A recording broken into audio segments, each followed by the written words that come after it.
My name is Rachelle vanZanten and I'm from Francois Lake, British Columbia, home of the giant trout.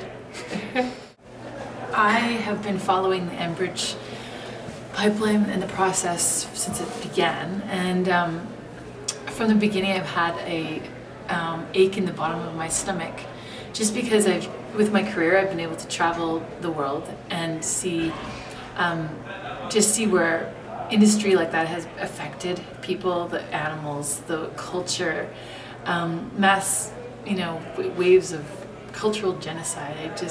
It breaks my heart. And in a place like the Lakes District, the Bulkley Valley, all the way west, where First Nations settlers, we're connected to the land. We're all struggling to figure out why and how this could happen. When it's basically the last place on earth that's what would you call it? My dad put it really well. The final frontier, and we have all these First Nations people who base their livelihood from the land. They're connected, and without it, it's a cultural genocide.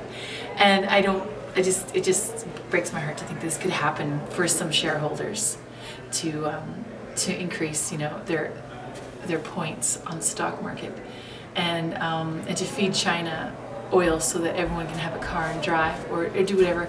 It's too much. It's too much of a loss, and I feel I'm here at this today because I want to represent, and I want the First Nations people to know that I support them. And so when I'm actually scheduled to speak at the next oral hearings, and I'm just trying to get inspiration from the First Nations people, because I too am very connected to the land, and I'm a product of my environment, and without the clean water, without the animals, without the plants, I don't know what or who I would be, but probably somebody working for Enbridge. Yeah. And you answer what do you think about the hearings? Yeah, the hearings are great.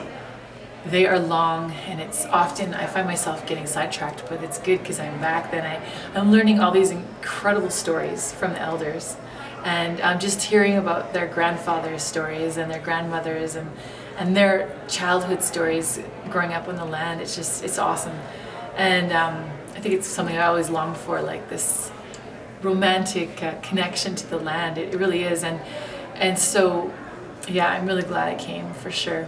This could be history in the making, with First Nations and settlers coming together, and the power in numbers actually saying no and having a mass effect on the government. Like, I think this is a really awesome time to be alive and to make that happen, because we can. When the people lead, the leaders they will have to follow.